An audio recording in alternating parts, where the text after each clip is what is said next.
தமிழ் சொந்தங்கள் அனைவருக்கும் சத்யசீலனின் அன்பு வணக்கங்கள். நம்ம இன்னைக்கு பார்க்க போறதுன்னா 33வது நாள் நம்மளுடைய வைகறை வகுப்புல. ஸோ இன்னைக்கு வந்து நம்ம பார்க்குற டாபிக் வந்து என்ன, சிறுகாப்பியங்கள் இருக்கு இல்லையா. இப்போதான் நம்ம பள்ளிப்பாட புத்தகத்துல நம்ம என்ன பார்த்தோம், மேஜராக நம்ம கொஸ்டின் பாயிண்ட் ஆஃப்ல சிலப்பதிகாரம், மணிமேகலை, சிவஸ் நம்மளி பார்த்தோம். நமக்கு வந்து குண்டலை, ஈசி, வளையாபதிலாம் அதில் கேட்கறது. ஸோ பள்ளிப்பாட புத்தகத்தில் இருக்க நீலகேசியும் யசோதர காவியமும் நம்ம வந்து இன்னைக்கு பார்க்க போறோம், சரிங்களா. ஸோ அதில் காப்பியங்கள் அப்படிங்கிற டாபிக் முடிச்சு நெக்ஸ்ட் அடுத்த டாபிக் நம்ம போகலாம், சரிங்களா. ஓகேங்க, இன்னைக்கு நம்ம பார்க்க போற தலைப்பு என்ன அப்படின்னு சொன்னா, நீலகேசியும் யசோதர காவியம் தான் நம்ம வந்து பார்க்க போறது, சரிங்க. ஓகேங்க, ஸோ நேற்று வந்து நான் டெஸ்ட் எழுதியிருப்பீங்க அப்படின்னு நம்புறேன். ஓகேங்க, ஸோ பார்க்கலாம், சரியா. அப்படி நம்ம லாஸ்ட்டாக பார்க்கலாம். இப்போ நம்ம பார்ப்போம். யசோதர காவியம் இந்த பாடல் பார்த்தீங்க அப்படின்னா ஐஞ்சிறுங்காப்பியங்கள்ல ஒன்று. நம்ம சிறுகாப்பியம்னா சொல்லியிருப்போம் முன்னாடியே. சிறுகாப்பியம்னா என்னங்க அப்படின்னா, அறம் பொருள் இன்பம் வீடு, அறம் பொருள் இன்பம் வீடு நாளை முழுவதுமா பாடுறது பெருங்காப்பியம். இல்லை இதில் ஏதாவது ஒன்று குறைவா பாடுறதா என்னது சிறுகாப்பியம்னு சொல்லுவோம். ஸோ அப்படி சிறுகாப்பியம்ங்கிறது அறம்பொருள் இன்பம் வீடுல ஏதாவது ஒன்று குறைவாகவோ இல்லை ஏதாவது ஒன்றை பற்றிய மட்டும் பாடுறதுதான் சிறுகாப்பியம், சரிங்க. இப்போ ஐஞ்சிறுங்காப்பியங்கள் ஒன்று தான் யசோதர காவியம். இந்த நூல் வந்து வடமொழியிலிருந்து தமிழில் தழுவி எழுதப்பட்டது. நமக்கு டைரக்டா தமிழ்ல எழுதுனது அப்படின்னா சிலப்பதிகாரம், மணிமேகலை மட்டும்தான், இல்லையா. மற்றதெல்லாம் நிறைய மொழிகள் வந்து வடமொழியிலிருந்து தழுவி எழுதியிருப்பாங்க. அதுல வடமொழியிலிருந்து தழுவி எழுதுனதான் என்ன அப்படின்னா இந்த யசோதர காவியம், சரிங்களா. ஓகே, இந்த நூலோட ஆசிரியர் பேர் தெரியுமா அப்படின்னா எனக்கு தெரியல. பட் இருந்தாலும் என்ன தெரியுது அப்படின்னு பார்த்தீங்கன்னா, ஒரு சமண முனிவர் எழுதியிருக்கலாம் அப்படின்னு சொல்லப்படுது, சரியா. ஒரு ஜெயின் மாங்க் தான் இது வந்து எழுதியிருக்கலாம் அப்படின்னு சொல்லப்படுது. ஏன்னா இதுல சொல்லக்கூடிய கருத்துக்கள் அந்த மாதிரி. பொதுவாக ஜைனிசம், புத்திசம் அப்படின்னாலே அவங்களோட அல்டிமேட் எய்ம், கோல் என்னவா இருக்கும், முக்கியமான நோக்கம் அப்படிங்கிறது moksha. Moksha means birth and death சைக்கிள்ல இருந்து வெளியில வர்றது, இல்லையா. பிறப்பு இறப்பு சுழற்சியிலேருந்து வெளியில வர்றதா என்ன சொல்லுவோம், மோக்ஷா அப்படின்னு சொல்லுவோம். ஸோ அப்படி மோக்ஷம் தான் புத்திசம், ஜைனிசம் இதெல்லாம் ஒரு அல்டிமேட் எய்மா இருக்கும். அதுலேயுமே அகிம்சா அப்படிங்கிற விஷயத்த, அகிம்சை கொள்கையை ரொம்ப அதிகமாக ஃபோக்கஸ் பண்ணக்கூடியதுன்னா ஜைனிசம் தான். ஸோ இப்போ இதில் வந்து நிறைய அகிம்சை பற்றி சொன்னதுனால இவர் ஒரு ஜெயின் மாங்க் தான் இதை எழுதியிருக்கலாம், சமண முனிவர் தான் இதை எழுதியிருக்கலாம் அப்படின்னு ஒன்று நினைக்குது. யசோதர காவியம் வந்து யசோதரன் அப்படின்னு சொல்லக்கூடிய அவந்தி நாட்டு மன்னனை பற்றி சொல்லுதுங்க, சரிங்க. ஸோ இதில் வந்து பார்த்தீங்கன்னா 5 சருக்கங்கள், 320 அல்லது 330 பாடல்கள் இருக்கலாம் அப்படின்னு சொல்லப்படுது. ஏன்னா இதில் வந்து சில பாடல்கள் கிடைக்கல. 320 அல்லது 330 பாடல்கள் இருக்கலாம்னு சொல்லப்படுது. இதில் 5 சருக்கங்க. இதில் யாரை சொல்றாங்க, அவந்தி நாட்டு மன்னன். அதான் என்னன்னா மாரிதத்தன் அப்படின்னு ஒரு மன்னன் இருக்காப்ல. யாருங்க, மாரிதத்தன். மாரிதத்தன் வந்து ஒரு நாள் தெய்வத்துக்கு பலி கொடுக்கறதுக்காக ஒரு அண்ணன் தங்கச்சி 2 பேரை பிடிச்சிட்டு போறாரு, சின்ன பசங்க. அப்போ 2 பேர் வந்து பலி கொடுக்க போகும்போது கூட சிரிச்சுக்கிட்டே இருக்கிறாங்க, அமைதியா ஒரு புன் சிரிப்போட இருக்கிறாங்க. அப்போ மாரிதத்தன் கேட்கிறாரு, என்னங்க பலி கொடுக்க போறேன், 2 பேரும் சிரிச்சுட்டே இருக்கீங்களா, நீங்க யாரு அப்படின்னு கேட்கும்போது அதுக்கு அந்த குழந்தைங்க சொல்றாங்க, நான் தான் அபய ருசி, இதுவங்க தான் அபயமதி, சரிங்களா. அபய ருசி, அபயமதி. நாங்கள் எல்லாம் முன்னாடி வந்து எப்படி இருந்தோம்னா, என்னோட பேர் வந்து முன்னாடி வந்து யசோதரன், அவந்தி நாட்டு மன்னன். யசோதரன், அவந்தி நாட்டு மன்னன். என்னுடைய தாய் தான் இவங்க. இப்போ அபயமதியா பிறந்திருக்காங்களே, இவங்க தான் என்னுடைய தாய். என்னோட பேர் வந்து யசோதரன், நான் அவந்தி நாட்டு மன்னனா இருந்தேன். என்னோட மனைவி பேரு யசோதரை, என்னுடைய பொண்ணு பேரு யசோபதை. ஸோ ஒரு சில விஷயங்களால நாங்கள் வந்து கொல்லப்பட்டோம். திரும்ப திரும்ப இப்போ பிறவி எடுத்து இப்போ திரும்ப எங்கே வந்திருக்கோம், நாங்கள் வந்து இப்போ மனித பிறவிகள் எடுத்திருக்கோம். அதாவது பிறப்பு மனித பிறவி அப்படிங்கிறது எதுக்காக அப்படின்னு சொன்னா, நம்ம செஞ்ச பாவத்தை தீக்கிறதுக்காக. ஸோ இந்த பிறவியில் நாங்கள் பாவமே செய்யலைன்னா அடுத்த பிறவி பிறக்க மாட்டோம்ல. இந்த பர்த் அண்ட் டெத் இந்த சைக்கிள்ல இருந்து நாங்கள் வெளியில வந்துடுவோம், இல்லையா. ஸோ அப்போ நாங்கள் வந்து இதுக்காகத்தான் துறவியா இருக்கிறோம். நீங்க இப்போ எங்களை கொண்டுட்டீங்க அப்படின்னா எங்களுக்கு வந்து இந்த பிறவி அப்படிங்கிறத விட்டு நாங்கள் நீங்கிடுவோம். அதனால நீங்க கொன்னாலும் எங்களுக்கு பிரச்சனை இல்லை அப்படின்னு வந்து சொல்றாங்க. ஸோ அப்போ அவரும் இந்த கதையெல்லாம் கேட்டு அதில் ஒரு பெரிய ஸ்டோரியா இருக்கும், சரிங்களா. ஸோ நமக்கு அந்த அளவுக்கு தேவையில்லை, அதனால அதை பற்றி பார்க்கலாம்.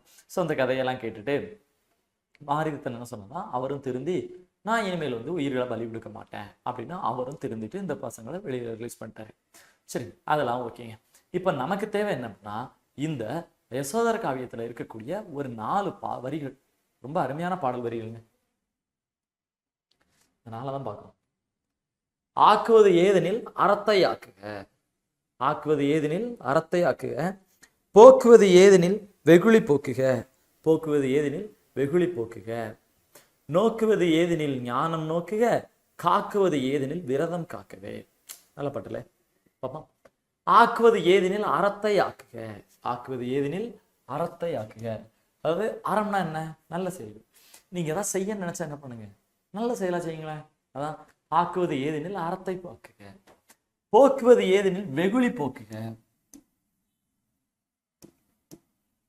சினம், கோபம். நீங்க ஏதாவது விஷயத்தை விட நினைக்கிறீங்களா, கோபத்தை விட்டுருங்க. ரொம்ப நல்ல பழக்கம் இல்ல. கோபம் தான் என்னங்க? கோபம் இருமுனையுள்ள கத்தி, எதிர்த்தவனையும் கொல்லும் எடுத்தவனையும் கொல்லும் இல்லையா? அதனால சொல்றேங்க, கோபத்தை விட்டுருங்க. வெகுளி அப்படின்னு சொல்றதுங்க கோபம். சரிங்க. போக்குவது ஏதெனில் வெகுளி போக்குக. நீங்க ஏதாவது விட நினைச்சீங்களா, முதல்ல என்ன விட்டுருங்க? கோபத்தை விட்டுருங்க. Okay, done. நல்லது. நோக்குவது ஏதெனில் ஞானம் நோக்குக. ஞானம்னா என்ன? அறிவு. இப்ப நமக்கு இருக்க அறிவுங்க. ஞானம்ங்கிறது அதுக்கு மேலான ஒரு படி. இப்போ புத்தர், மகாவீரர், இவங்க எல்லாரை விடையும் நம்ம ஸ்கூல் ஸ்டடீஸ், காலேஜ் ஸ்டடீஸ்ல ரொம்ப அதிகமா படிச்சிருக்கோம். நம்மளுக்கு இருக்கிறது என்ன? நாலேஜ், அறிவு. அவங்களுக்கு இருக்கிறது என்ன? ஞானம். வித்தியாசம் இருக்குல்ல? அதாங்க. அப்ப என்னது? எல்லாவற்றிற்கும் மேலான ஒரு அறிவை தேடுறது ஒரு அறிவு. சரியா? அதுதான் ஞானம்னு சொல்றாங்க.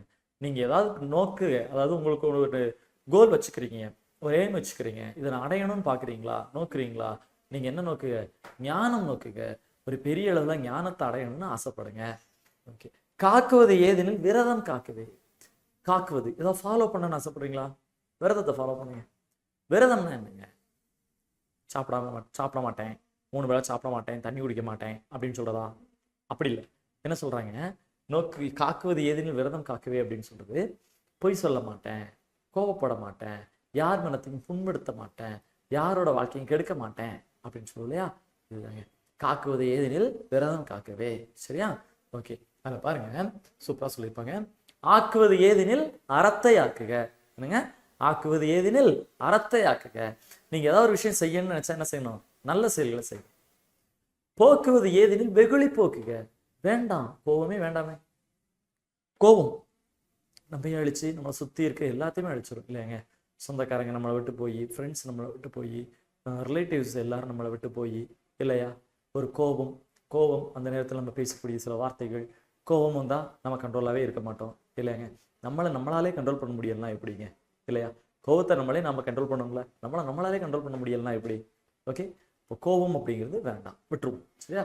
போக்குவது ஏதெனில் வெகுளி போக்குக. நோக்குவது ஏதெனில் ஞானம் நோக்குக. ஞானம்னா என்ன? மேலான ஒரு அறிவு. நீங்க ஏதாவது அடையணும்னு நினைக்கிறீங்களா? ஞானத்தை பாருங்களேன், நிறைய படிங்க, நிறைய கத்துக்கங்க, வெளி உலகத்தை கத்துக்கங்க. இப்படி ஞானம் நோக்கு. காக்குவது ஏதெனில் விரதம் காக்கவே. காக்குவது ஏதெனில் விரதம் காக்கவே.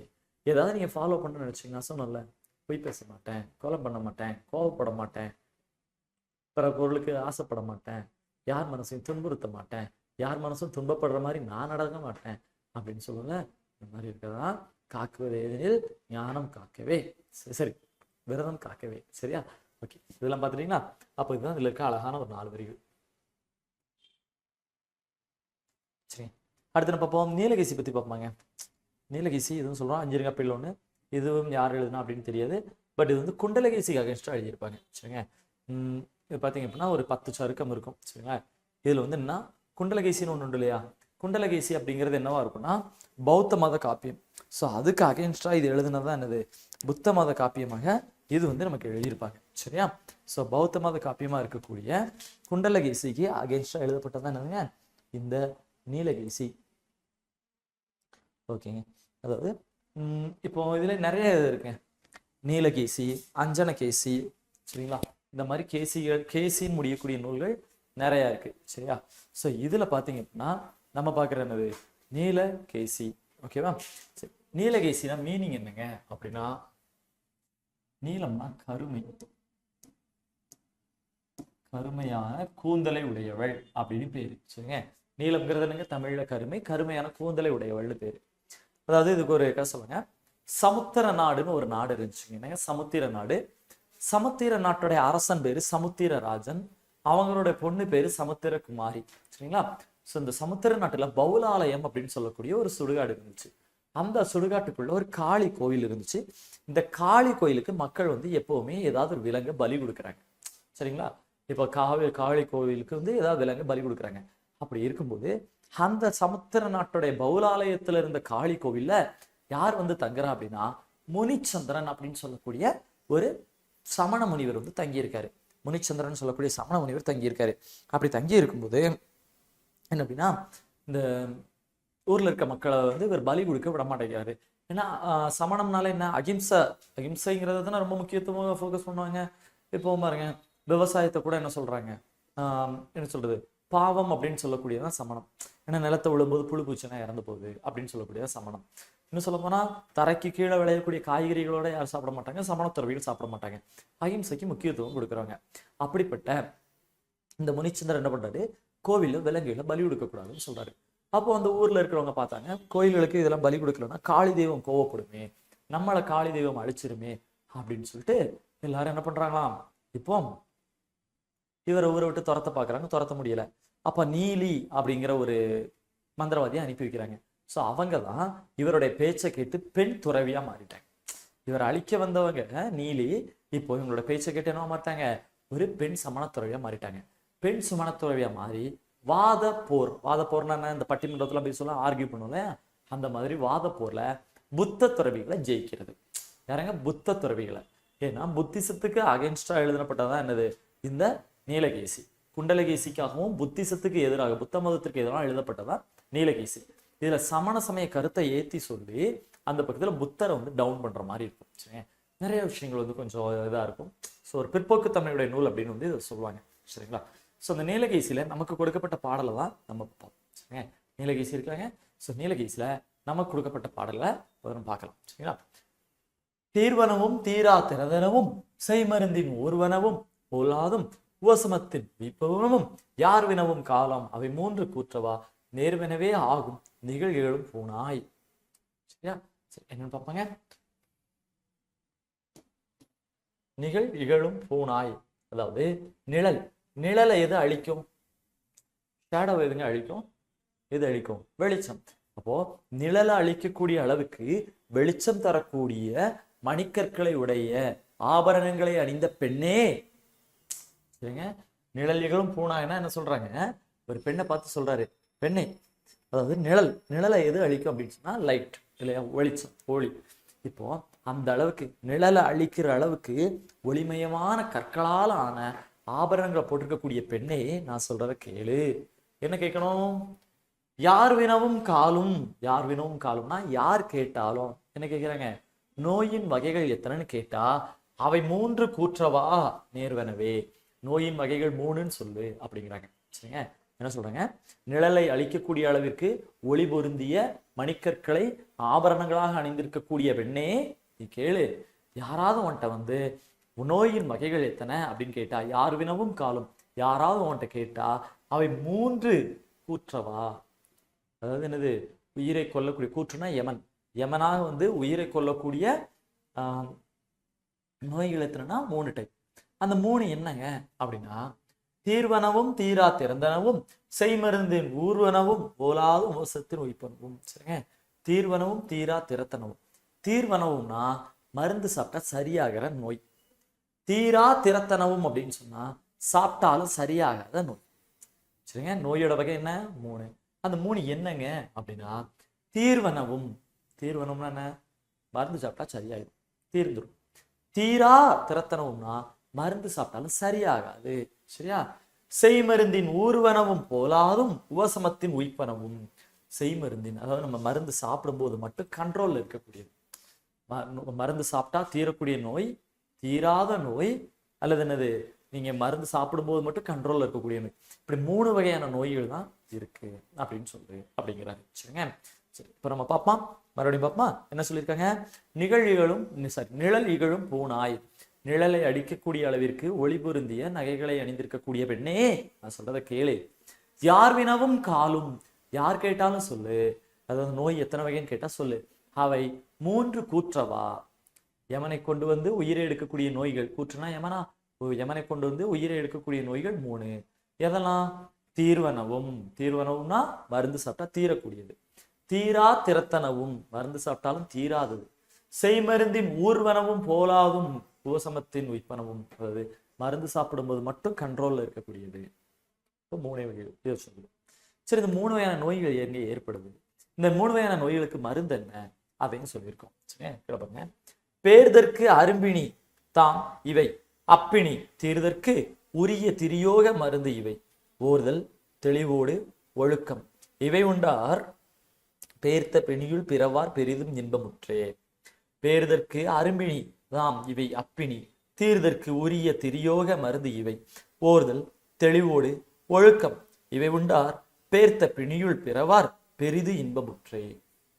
பாருங்க, பேருதற்கு அரும்பிணி இருக்கையிலே பெரிய நோய் என்ன தெரியுமா? பேருதற்கு அரும்பிணி இருக்கையிலே பெரிய பிணி என்ன தெரியுமா? பிறவி நோய் அப்படிங்கிறாங்க. ஏன்னா சமணமும் புத்தமும் சொல்றது என்ன? நாம செஞ்ச பாவத்துக்காக தான் பிறந்திருக்கோம்னு சொல்லலையா? இருக்கையிலே பெரிய நோய் இந்த பிறவி நோய். இந்த பிறவி நோய் எடுத்ததுனால தானே மற்ற உடல் நோய் வந்துச்சு. இந்த 3 வகையான உடல் நோய் எப்படிங்க வருது? எதுக்கு எப்படி வருது? பிறவி நோயின்னு ஒண்ணு எடுத்ததுனால. நம்ம பிறவிங்கிற நோய், அதாவது பிறந்திருக்கோம் இல்லையா, பிறந்ததுனால தானே இந்த 3 நோய் வந்துச்சு. அப்ப பிறக்கவே இல்லைன்னா இந்த 3 நோய் வராது. அப்ப என்ன சொல்றாங்க? பிறவிங்கிறது ஒரு நோயின்னு காட்டுறாங்க. பேருதற்கு அரும்பிணி இருக்கலே கடினமான நோய் அப்பிணி. சரியா? அப்படிப்பட்ட இந்த நோய் பிறவி நோய் போகணும்னா தீர்தற்கு அப்பிணி தீர்தற்கு உரிய திரியோக மருந்து இவை. அப்பிணி தீர்தற்கு உரிய திரியோக மருந்து இவை. திரியோகம் புத்தரோட கொள்கைகள் வரும் இல்லையா? சரிங்க. திரிரத்னங்கள் அந்த மாதிரிலாம் படிப்போம்ல, அந்த மாதிரி. சரிங்க. சரி, புத்தர்னு சொல்லிட்டேன், சாரி, மகாவீரர். சரியா? தீர்தற்கு உரிய திரியோக மருந்து இவை. பெறுவதற்கு கடினமான நோய் பிறவி நோய். அப்பிணி தீர்தற்கு உரிய திரியோகம். அப்படிப்பட்ட பிறவி நோய் தீரணும்னா உங்களுக்கு இதான் முக்கியமான 3 நோய். சரிங்க. இந்த 3 மருந்து, அந்த 3 விஷயங்களை ஃபாலோ பண்ணோம் அப்படின்னு சொன்னாக்க உங்களுக்கு பிறவி நோய் போயிருமானா? ஆமா. நீங்க எந்த பாவம் பண்ண மாட்டீங்க, பிறவி நோய் உங்களை விட்டு போயிடும். பிறக்கவே இல்லைன்னா அப்புறம் எந்த நோய் வராதுல்ல. அதனால சொல்றாங்க ஓர்தல் தெளிவோடு ஒழுக்கம். சரிங்க. ஓர்தல் தெளிவோடு ஒழுக்கம். ஓர்தல்னா தெளிந்த அறிவு. ஓர்தல்னாங்க தெளிந்த அறிவு, நல்ல அறிவு. நல்ல அறிவு இருக்குங்க. நான் நல்லா படிச்சிருக்கிறேன், எதெல்லாம் தப்பு எதெல்லாம் சரி நான் புரிஞ்சிருக்கிறேன், எதை நம்ம 4 பேருக்கு செய்யணும்னு தெரிஞ்சிருக்கிறேன், நான் இதை செய்யக்கூடாதுன்னு நான் புரிஞ்சுக்கிட்டேன். இதுதான் நல்ல அறிவு, ஓர்தல். சரிங்க. அதாவது என்ன சொல்றோம்? நல்ல அறிவு. ஓர்தல்னா என்ன? நான் நல்லா படிச்சிருக்கேன், எனக்கு நல்ல நாலேஜ் இருக்கு, நான் தப்பு பண்ண மாட்டேன், யாருக்கும் நான் கெடுதல் பண்ண மாட்டேன். இதுதான் ஓர்தல், தெளிந்த அறிவு. தெளிவோடு தெளிந்த பார்வை, உலகத்தை பார்க்கக்கூடிய பார்வை எப்படி இருக்கணும்? எல்லாரையும் நல்லவங்களா பார்ப்போமே. ஒருத்தவங்களை பார்க்கும்போது கோபமா பார்த்தா தான் அவங்கள பார்த்தாலே சண்டை போடணும். எல்லாரும் நல்லவங்க தான் இல்லையா? ஒரு கதையில சொல்லுவாங்க இல்லையா, கண்ணன் சொன்னாரு அப்படின்னு சொல்லிட்டு சொல்லியிருப்பாங்க இல்லையா, துரியோதனன் கொடுத்து அவன் கண்ணில் படக்கூடிய நல்லவங்களுக்கு இந்த பரிசை கொடுத்துருவா அப்படின்னு சொன்னோன்னே துரியோதனன் போய் பார்த்துட்டு சொல்லுவார்லாங்க, இந்த உலகத்தில் இருக்கக்கூடிய எல்லாரும் கெட்டவங்களா இருக்காங்க, யாருமே நல்லவங்களா இல்லைன்னு. ஏன்னா துரியோதனன் பார்வையில எல்லாரும் கெட்டவங்களா இருந்தாங்க. இதுவே கர்ணன் கொடுத்து போனா ஒரே நிமிஷத்துல கொடுத்துட்டு வந்துருவாரு. ஏன்னா கர்ணனோட பார்வை நல்லவரா இருந்துச்சு. அதனால கர்ணன் சொல்றாரு, இங்க இருக்க எல்லாருமே நல்லவங்களா தான் இருக்கிறாங்க, அதான் உடனே கொடுத்துட்டு வந்துட்டேன் அப்படின்ட்டாரு. நம்ம பார்க்கக்கூடிய பார்வை தாங்க அது, தெளிந்த பார்வை. நாம அந்த உலகத்தை எப்படி பார்க்குறோமோ அந்த உலகம் நம்மளை அப்படித்தான் பார்க்கும். சரிங்க. இந்த உலகத்தை நாம எப்படி பார்க்குறோமோ அந்த உலகம் நம்மளை அப்படித்தான் பார்க்கும். இந்த உலகத்துக்கு நாம என்ன அன்பு செலுத்துறோமோ அதுதான் நமக்கு திரும்ப கொடுக்க போகுது. சரியா? அதுதான் இந்த சொல்றாங்க. அடுத்து பாருங்க, தெளிவோடு நம்ம எப்படி பார்க்குறோமோ அதுதான். ஒழுக்கம் அப்படின்னா என்ன? டிசிப்ளின். நாம எப்படி ஒழுக்கத்தோட நடந்துக்கிறோம், இந்த 3 தான் நமக்கு சொல்றாங்க. ஓர்தல் அப்படின்னா என்ன? நம்மளுடைய நல்ல அறிவு. தெளிவுனா தெளிந்த பார்வை, உலகத்தை பார்க்கக்கூடிய பார்வை. ஒழுக்கம், டிசிப்ளின். இவை உண்டார், அதாவது இந்த மருந்துகளை சாப்பிட்டா, இதை ஃபாலோ பண்ணா பேர்த்த பிணியுள் கிடைச்ச இந்த பிறவி இருக்கு இல்லையா, இந்த பிறவிங்கிற பிணி நோய் போயிட்டு பிறவார், இனிமேல் பிறக்கவே மாட்டாங்க. பெரிதும் இன்பமுற்றே. பெரிதும் இன்பமுற்றேனா இனிமேல் இன்ப நிலையை அடைஞ்சிருவாங்க அப்படின்னு சொல்லியிருக்காங்க. சரி, அப்ப இந்த பாட்டை மொத்தமா பார்ப்போம். என்ன சொல்றாங்க? நிழல் அளிக்கக்கூடிய அளவிற்கு ஒளி பொருந்திய நகையை அணிந்திருக்கக்கூடிய பெண்ணே, பெண்ணே நீ கேளு, யார் வினவும் காலும், யார் கேட்டாலும் நோயின் வகைகள்னு கேட்டா 3. இந்த மருந்து சாப்பிட்டா தீரும், தீராது, சாப்பிடுற வரைக்கும் கண்ட்ரோல்ல இருக்கும். இந்த 3 நோய். இந்த 3 நோய் ஏன் ஏற்படுது அப்படின்னா, பேர்தற்கு அரும்பிணி இருக்கிறதுலே கொடுமையான நோய் என்ன? பிறவி நோய். பிறவி நோய் பிறந்ததுனால தானே இப்ப இந்த நோயெல்லாம் வந்துச்சு. அப்ப இதெல்லாம் நீங்கணும் அப்படின்னு சொன்னா அப்பிணி தீர்தற்கு உரிய திரியோக மருந்து இவை. பிறவிங்கிற நோய் நம்மளை விட்டு நீங்கிறதுக்கு இந்த 3 மருந்து இருக்கு. இதை நம்ம ஃபாலோ பண்ணி இந்த 3 நோய் நம்மளை விட்டு நம்ம சாப்பிட்டு பிறவிங்கிற இந்த விஷயம் நம்மளை விட்டு போயிடுச்சுன்னா நாம இந்த உலகத்துல பிறக்கவும் மாட்டோம், நோயே இருக்காது. அந்த 3 விஷயம் என்ன? ஓர்தல் நல்ல அறிவு, தெளிவோடு தெளிந்த பார்வை, ஒழுக்கம் டிசிப்ளின்ஸ், சிந்தை, இவை உண்டா, இவை ஃபாலோ பண்ணோம் அப்படின்னு சொன்னாக்க பேர்த்த பிணியுள் பிறவார், இந்த பிறவி நோய்ங்கிறது நம்மளை போய் இனிமேல் பிறக்க மாட்டாங்க, பெரிது இன்பமுற்றே, இன்ப நிலையை அடைவாங்க அப்படின்னு சொல்லியிருக்காங்க. சரி, ஒரு சமண சமய காப்பியமா இருக்கிறதுல துறவு, அந்த மோட்சா, இதை பத்தி தெளிவா சொல்லியிருக்கிறாங்க. சரிங்க. ஓகே, இப்ப நம்ம பார்த்தது என்ன பார்த்துருக்கோம்?